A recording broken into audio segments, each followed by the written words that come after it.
Well, let's start with 5 of the most abstract categories we use in describing the world. Objects, properties, space, time, and causality. There are others, but let's just concentrate on those. Now, a large part of that aspect of philosophy known as metaphysics is concerned with which of these categories are the most basic, the most fundamental.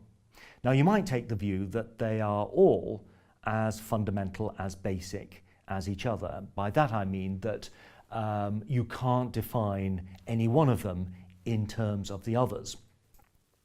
But if you take that view, you face the question why there are connections between some of these, connections of dependence between some of these categories. So let's take an example here, the relationship between objects and properties.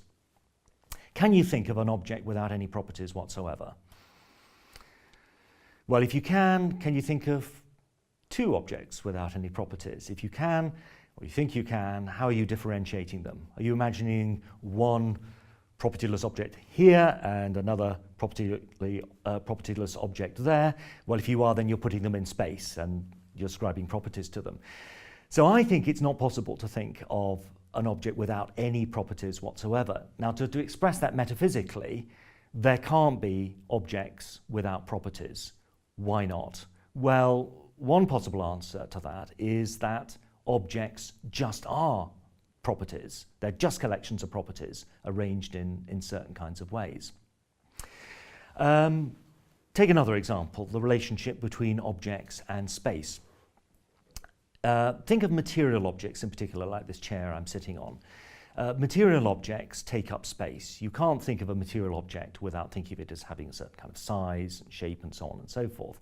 Why is that? Why is the connection between material objects in space if these are independent categories?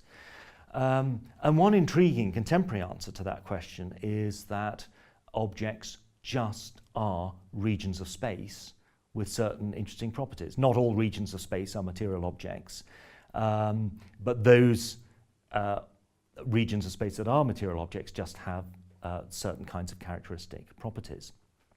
And then the third example, the relationship between time and causation. Causes always come before their effects. Not everyone agrees with me there, but lots of people do. They never come after their effects. Why is that? Why is there that connection between the direction of causation on the one hand, the direction from cause to effect, and the direction of time, the direction from earlier to later on the other? And again, we might go for a reductionist position there. We might think that we should define the direction of time in terms of the direction of causation. What it is to be later than just is to occur at the time of the effect rather than at the time of the cause.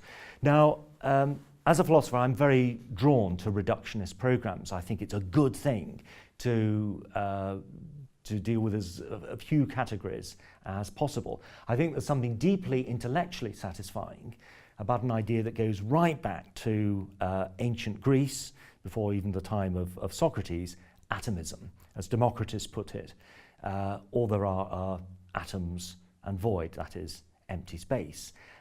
Nothing really changes or comes into existence. What we think of as change is just atoms rearranging themselves and then dispersing. That's intellectually satisfying. It explains quite a lot and it makes do with very few categories. It's not clear that it's emotionally satisfying. What becomes of persons on this view? So there's a big constraint on the reductionist program in metaphysics. There are certain categories that we care particularly about, and we might not particularly want those to be reduced to more fundamental entities. We might find that really quite alienating.